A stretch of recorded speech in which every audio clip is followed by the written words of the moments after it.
नमस्कार। आज मैं फिर आपके सामने अपराध की एक और घटना लेकर आया। आज के अपराध की घटना हालिया नहीं है, थोड़ी पुरानी है, 9-10 महीने पुरानी है। राज्य है राजस्थान, जिला है जोधपुर। तारीख थी 18 जुलाई 2022। लूणी के सर रोड पर 18 जुलाई 2022 को एक एसयूवी के टक्कर में भाई और उसकी मौसेरी बहन की मृत्यु हो गई। भाई का नाम रमेश और मौसेरी बहन का नाम कविता था। रमेश कविता को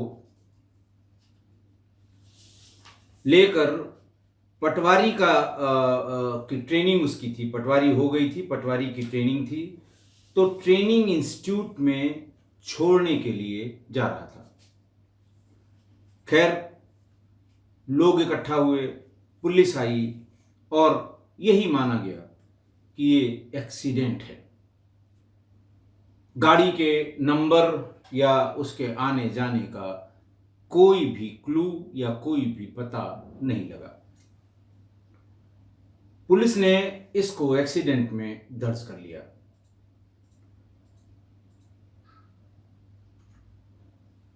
लेकिन थोड़ी खुसुर फुसुर जो होती है ना परिवार में,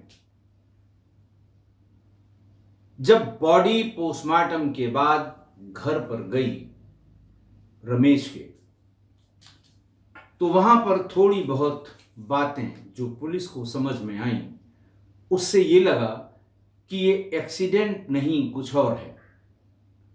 और क्या है इसके बारे में जानने के लिए रमेश की पत्नी गुड्डी से पूछताछ जरूरी है।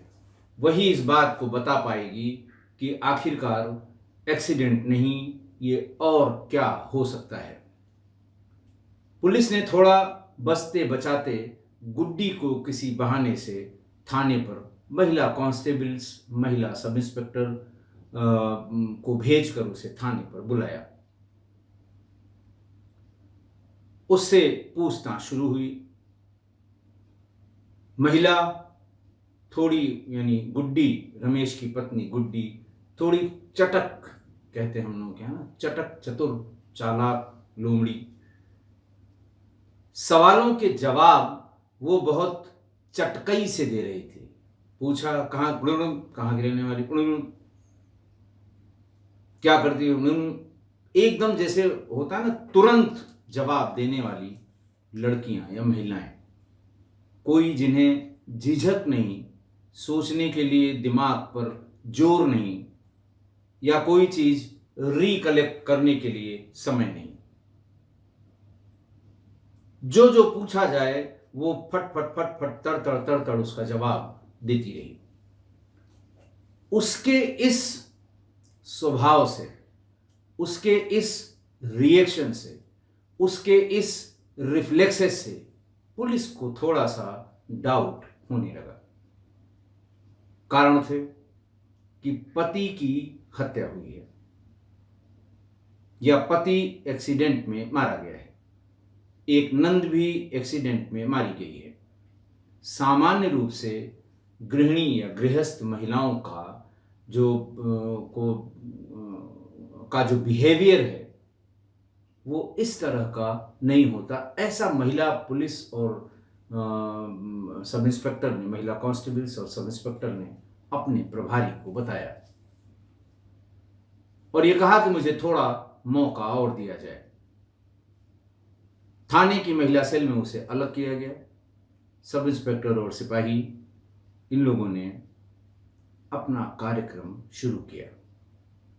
हल्के फुल्के वाद्य यंत्रों से रंगारंग कार्यक्रम की शुरुआत हुई और धीरे धीरे जब कई वाद्य यंत्र प्रयोग हो गए तो बिल्कुल सुरीली तान में उसने एक ही बार में उसी चटकई में सब बता दिया।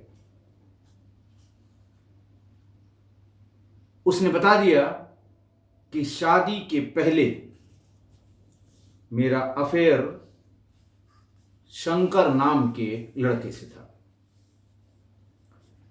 लेकिन शंकर के यहां कोई लड़की नहीं थी। एक प्रथा है राजस्थान में जिसको आटा साटा प्रथा कहते हैं। मैं अभी उसके बारे में आपको डिटेल बताऊंगा। गुड्डी ने बताया कि आटा साटा प्रथा के कारण मेरी और रमेश की शादी, मेरी और शंकर की शादी नहीं हो सकती थी। इसलिए 2018 में मेरी शादी रमेश से हुई। आटा साटा प्रथा ये होती है, एक लाइन में लड़की के बदले लड़की चाहिए। अगर हमारे परिवार की लड़की आपके परिवार में जा रही है तो आपके परिवार की लड़की हमें चाहिए।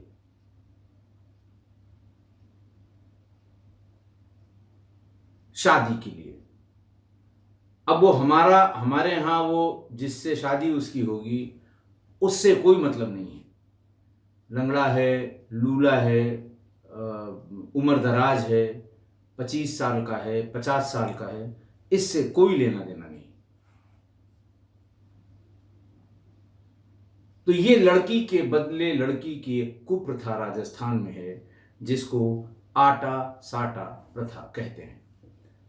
तो गुड्डी ने बताया कि हमारी शादी आटा साटा प्रथा के तहत रमेश से हो गई, लेकिन मेरा कभी रमेश के साथ पति पत्नी जैसा व्यवहार बहुत कम, क्योंकि मैं उसे पसंद नहीं करती थी।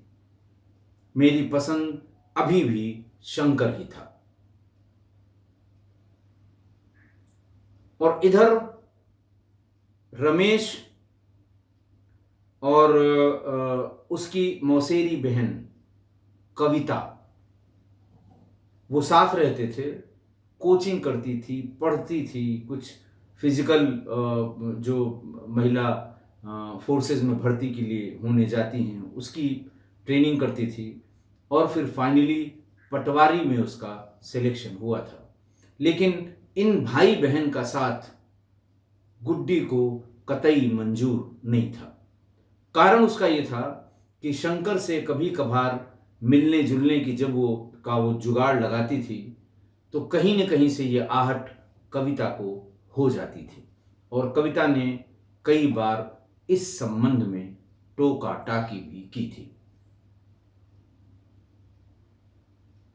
गुड्डी को पूरा अंदेशा था कि कविता ने जरूर मेरे बारे में रमेश को बताया होगा कि ये किससे मिलती है, इसलिए वो बहुत परेशान थी।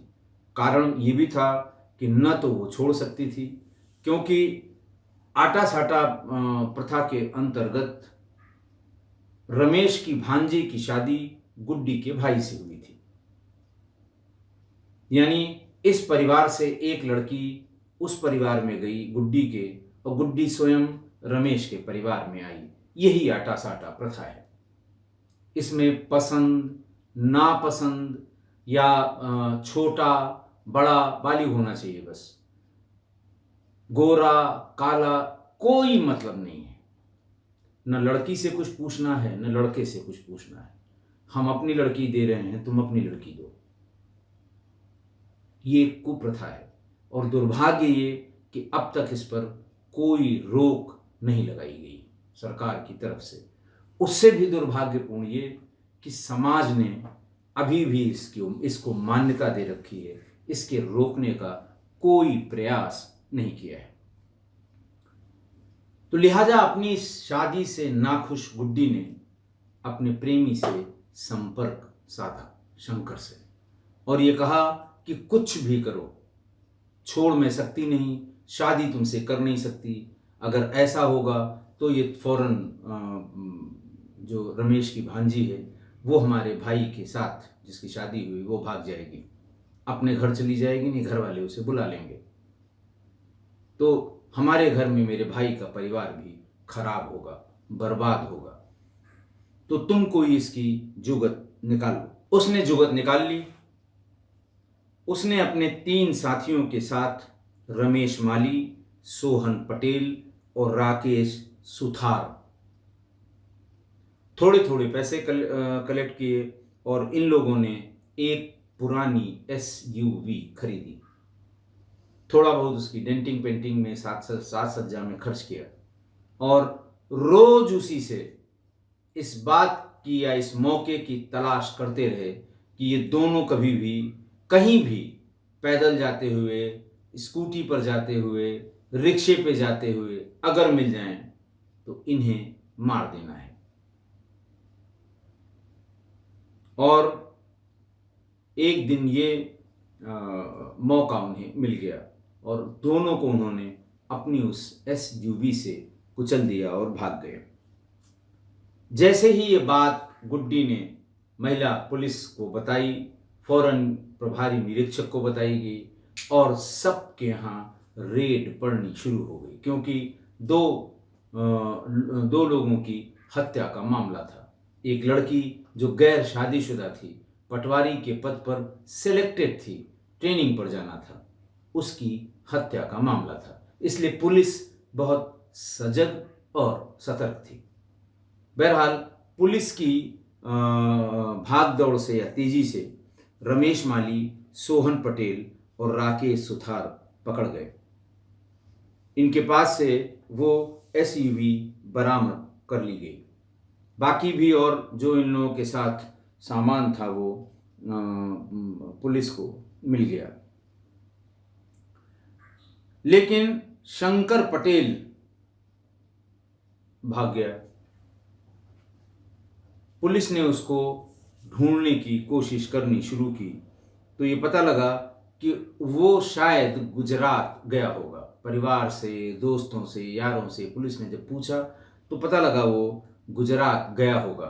और पुलिस ने गुजरात में पटेल धर्मशालों में इसको ढूंढना शुरू किया, क्योंकि अनजान जगह पे जाने पर धर्मशाले में ही शरण ली जा सकती है और सब बिरादरियों के अलग अलग धर्मशाले हैं। सारे पटेल धर्मशालों को गुजरात के अलग अलग जिलों में टीम ने कोशिश की लेकिन नहीं मिला। लेकिन एक इनपुट ये भी वहीं मिल गया कि इस लड़के को, शंकर पटेल को, समाज से बहिष्कृत किया जा चुका है, इसलिए इसे पटेल धर्मशाला में जगह नहीं मिल सकती इस नाम से। तो वो भागकर महाराष्ट्र के नासिक गया। उसे ये पता लगा कि नाम बताते ही ये कंप्यूटर में पता नहीं क्या देखते हैं, कहते हैं साहब आपको कमरा नहीं मिल सकता। वहां जाकर इसने अपने एक दोस्त के घर ये रुका और वहां से नौकरी की तलाश में निकल पड़ा और जहां जाता था अपना नाम लक्ष्मण प्रजापति बताता था। और फाइनली इसको एक फर्नीचर फैक्ट्री में काम मिल गया, लेकिन पुलिस इसे बराबर ढूंढ रही थी। 22 जुलाई तक जब ये गुजरात में नहीं मिला तो पुलिस नासिक के लिए रवाना हो गई। पूरी रात नासिक के लिए चलती रही, तेज बारिश का सफ़र था, लेकिन वो 23 जुलाई को दिन भर उसने तलाश किया, क्योंकि उसकी बहुत ढेर सारी फोटोग्राफ्स पुलिस के पास थी। फिर भी वो हाथ नहीं लगा। लेकिन 24 जुलाई 2022 को सुबह 6 बजे वो किस घर में किराए पर रुका है ये पता लग गया। पुलिस ने दबिश दी और शंकर को सोते हुए दबोच लिया। शंकर को भी पहले थोड़ा ताज्जुब था, लेकिन फिर उसको लगा, उसने बताया पुलिस को कि मुझे डर था कि पुलिस मुझे पकड़ लेगी। और आखिरकार पुलिस मुझ तक पहुंच गई। जोधपुर से झंवर के थाना प्रभारी मनोज कुमार, ये उसके पहचानने वालों को, तमाम लोगों को लेकर पुलिस पार्टी के साथ गए थे, जिन्होंने अपने समाज के तमाम लोग जो जहाँ जहाँ काम करते थे उनसे संपर्क करके इसके बारे में जानकारी जुटाई थी, तभी वो पकड़ पाया। अदरवाइज नासिक में उसने अपना हुलिया बदल लिया था, उसने सिर मुड़ा लिए थे और मैंने बताया कि किसी फैक्ट्री में वो फर्नीचर का काम करने लगा था। जब ये मिल गया तो पूरी बात 3 वो और शंकर पटेल, 3 जिनका नाम मैंने बताया, रमेश माली, सोहन पटेल, राकेश सुथार और शंकर पटेल, इनसे पुलिस ने अलग अलग और एक दूसरे के सामने बिठाकर डिटेल पूछताछ की। पूछताछ से निष्कर्ष ये निकला कि इस पूरे प्रकरण की मास्टरमाइंड गुड्डी ही थी। सबसे पहले उसने अपने प्रेमी शंकर पटेल को तैयार किया, फिर और लोगों को तैयार करने के लिए गुड्डी ने ही बाकी तीनों से बात भी की थी। शंकर ने इन तीनों को बुलवाया, बुला के गुड्डी से ही बात कराई। इसका मतलब वो वही उसकी मास्टर माइंड थी कि इन दोनों को रास्ते से हटाना है। अच्छा, गुड्डी जो है वो सोशल मीडिया पर बहुत ज़्यादा एक्टिव थी। टिकटॉक और रील्स बनाने का उसका शौक था।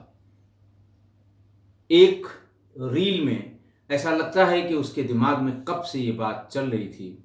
हत्या के करीब करीब 8 महीने पहले की एक रील में उसने अपलोड किया था, जो उसमें अपने को खुद को उसने एक नकली जेल में दिखाया। आप जानते हैं रील्स बनाने का तरीका, आप उसमें एनिमेशन करके एक जेल, सामने एक जेल की सलाखें दिखाई और उसके पीछे अपने को खुद दिखाया, और गीत के बोल जो थे वो थे राजस्थानी में कि मारी जाना है थारे सपने में, मारी जाना है थारे सपने में, जेल हो गई रे। ये तो रील में, यानी 8 महीने पहले उसने ये रील अपलोड की थी, और अब वास्तव में वो चाहे जैसे भी पहुंची हो, सपने से अलग होकर असली सलाखों के पीछे है। बहरहाल सारी पूछताछ, अब उसको जेल भेज दिया गया, चार्जशीट सबमिट कर दी गई, लेकिन सब जगह इसका कारण वही प्रथा, आटा साटा प्रथा को ही दोष दिया गया। और जब तक ये पकड़ा नहीं गया था तब तक बिरादरी के लोगों ने, समाज के लोगों ने भाई बहन की हत्या में आरोपियों को पकड़ने के लिए मॉर्चरी के सामने 2 दिन धरना दिया था। लाश का अंतिम संस्कार करने को तैयार नहीं थे। तमाम वरिष्ठ अधिकारियों के समझाने पर 20 जुलाई को 18 की ये घटना है, 20 जुलाई को इन लोगों ने दोनों का अंतिम संस्कार किया। चारों, गुड्डी सहित चारों आरोपी जेल भेज दिए गए। चारों बल्कि 5 आरोपी, गुड्डी, उसका प्रेमी शंकर और शंकर के 3 दोस्त। आज की घटना में गुड्डी के संबंध शंकर से थे।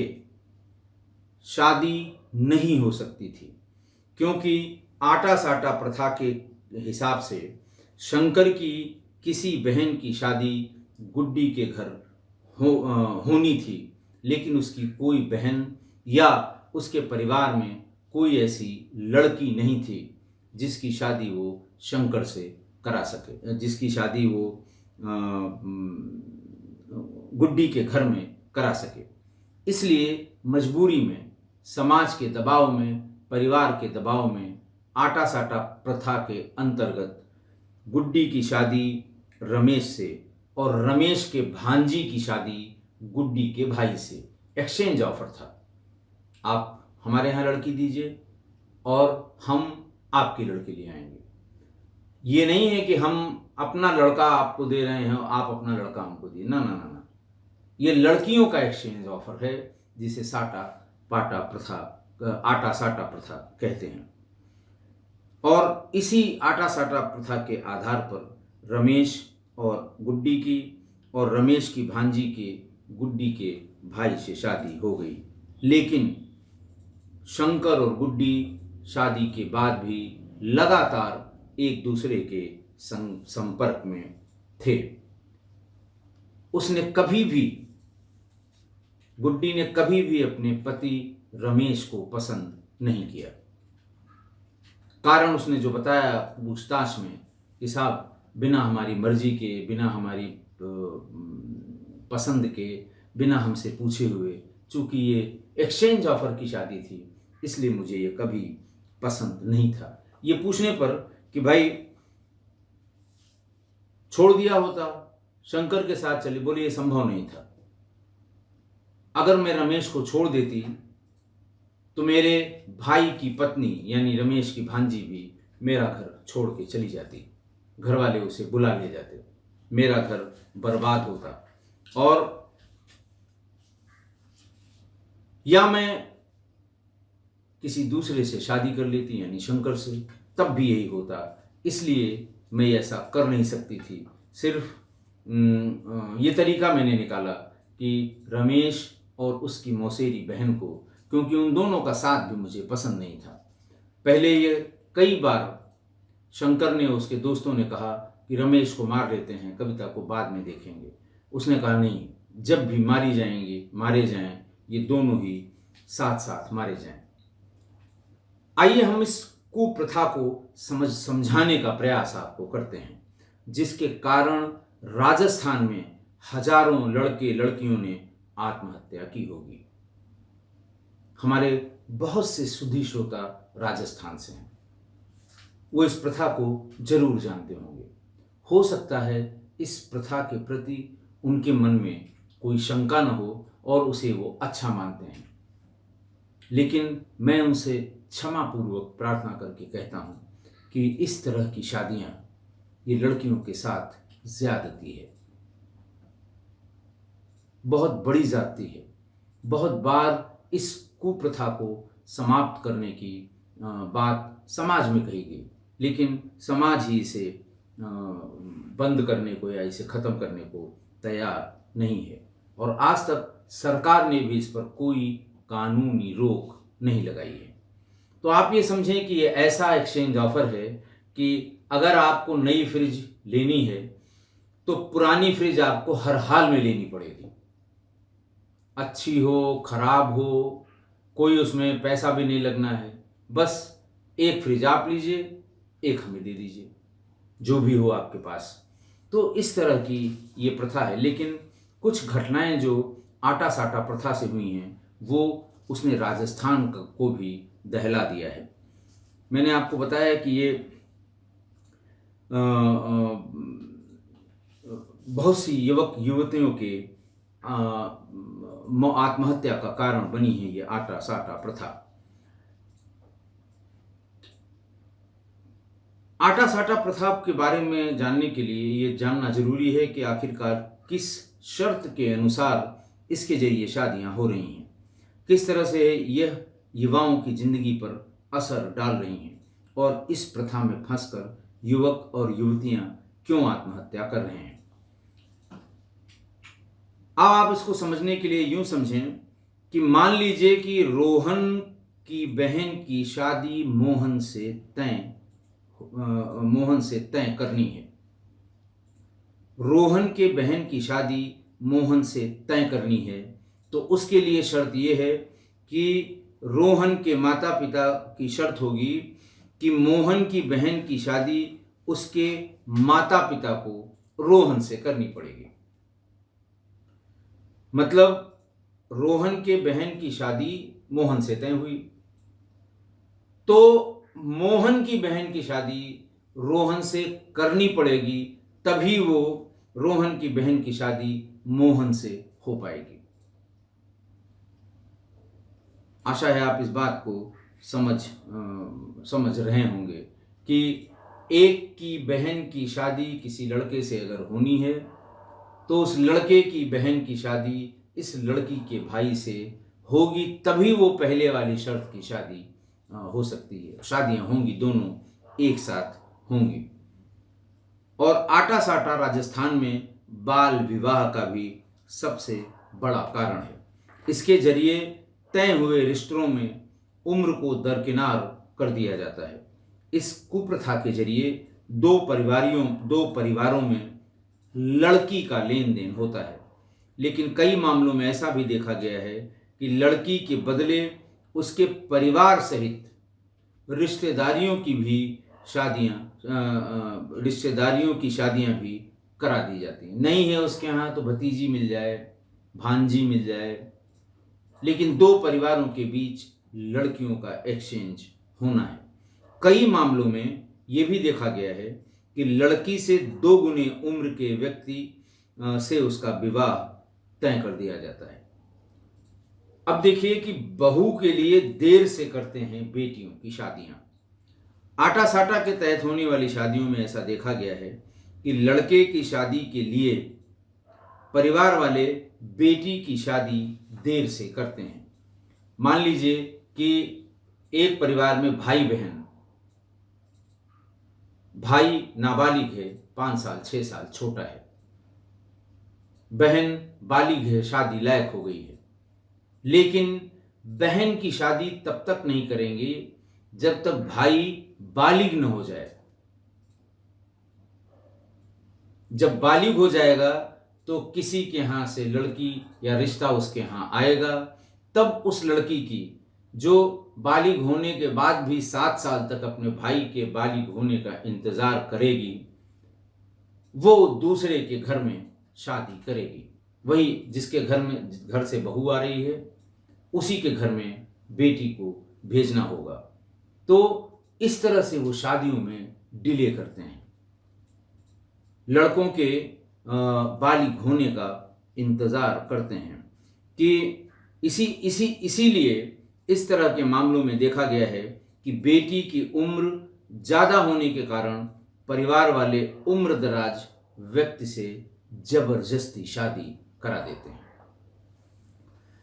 देखिए, एक इसमें बहुत घटनाएं तो बहुत हुई थी, नागौर में और कई जगह हुई थी, लेकिन सुमन चौधरी की आत्महत्या ने राजस्थान को एक समय में हिला दिया था।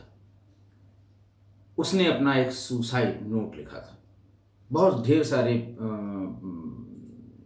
बातें हुई थी, लेकिन उसने सुसाइड नोट लिखा था। हुआ ये था कि 21 साल की सुमन चौधरी की शादी आटा साटा प्रथा के जरिए हुई थी। शादी के कुछ समय बाद उसका पति पैसे कमाने के लिए विदेश चला गया और सुमन अपने मायके में वापस आ गई। 8 महीने में मायके में रहने के बाद उसने कुएं में कूदकर अपनी जान दे दी, लेकिन उसने एक सुसाइड नोट लिखा। सुसाइड नोट झकझोर देने वाला है। लिखती है कि मेरा नाम सुमन चौधरी है, मुझे पता है सुसाइड करना गलत है, पर सुसाइड ही करना चाहती हूँ। मेरे मरने की वजह मेरा परिवार नहीं, पूरा समाज है, जिसने आटा साटा नाम की कुप्रथा चला रखी है। इसके कारण लड़कियों को जिंदा मौत मिलती है। इसमें लड़कियों को समाज के समझदार परिवार अपने लड़कों के बदले बेचते हैं। आप समाज के लोगों की नज़रों में तलाक देना गलत है, परिवार के खिलाफ शादी करना गलत है, तो आटा साटा प्रथा भी गलत है। आज इस प्रथा के कारण हजारों लड़कियों की जिंदगी और परिवार पूरे प्रदेश में बर्बाद हो गए हैं। इस प्रथा के कारण पढ़ी लिखी लड़कियों की जिंदगी खराब हो जाती है। इसी प्रथा के कारण 17 साल की लड़की की शादी 70 साल के बुजुर्ग से कर दी जाती है, केवल अपने स्वार्थ के कारण। अंत में लिखती है कि मैं चाहती हूँ मेरी मौत के बाद मेरे लिए बातें बनाने की जगह, मेरे परिवार वालों पर उंगली उठाने की जगह इस प्रथा के खिलाफ आवाज़ उठाइए। इस प्रथा को बंद करने की शुरुआत भाइयों को करनी होगी। मेरी हर भाई को अपनी बहन व राखी की सौगंध, उसे अपनी बहन की ज़िंदगी खराब करके अपना घर न बसाएं। लड़कों के लिए, भाइयों के लिए अपील की कि तुमको मेरी राखी की सौगंध कि अपनी बहन की ज़िंदगी खराब करके अपना घर कतई न बसाएं। आज इस प्रथा के कारण समाज की सोच कितनी खराब हो गई है कि लड़की के पैदा होते ही तय कर लेते हैं कि इसके बदले किसकी शादी करानी है। मैं चाहती हूँ कि इस कुप्रथा की जानकारी स्कूल और कॉलेज की पुस्तकों में दी जाए, ताकि हजारों लड़कियों की जिंदगी बर्बाद होने से बच जाए। आप समाज के लोगों से मेरी हाथ जोड़कर विनती है कि इस प्रथा को बंद कर दें। सुमन ने अपने सुसाइड नोट में यह भी लिखा है कि मेरी चिता को अग्नि मेरा छोटा भाई दे, और कोई नहीं, मेरा पति भी नहीं। आप सोचिए कि एक पढ़ी लिखी लड़की, उसने आत्महत्या की केवल और केवल इसी आटा साटा प्रथा, इस कुप्रथा की वजह से, और मरने से पहले उसने समाज के लिए बहुत साफ संदेश दिया। उसने लड़कों के लिए बहुत साफ संदेश दिया। उसने शादी की इस कुप्रथा को बंद करने की वकालत की और कहा कि इसको बंद करने की शुरुआत कोई न कोई जरूर करे। आशा है आप भी सुमन चौधरी की इस बात से सहमत होंगे। राजस्थान के हमारे सभी सुधी श्रोताओं से, वो हो सकता है इस प्रथा के समर्थक हों, उनसे क्षमा प्रार्थना के साथ मैं उनसे भी यही अनुरोध करूंगा कि कहीं न कहीं से शुरुआत करें, ताकि इस कुप्रथा के कारण बर्बाद होने वाली, आत्महत्या करने वाली तमाम लड़कियों की जिंदगी बचाई जा सके। आशा है आप मेरी इस बात से सहमत होंगे। आज के लिए इतना ही। बहुत बहुत धन्यवाद।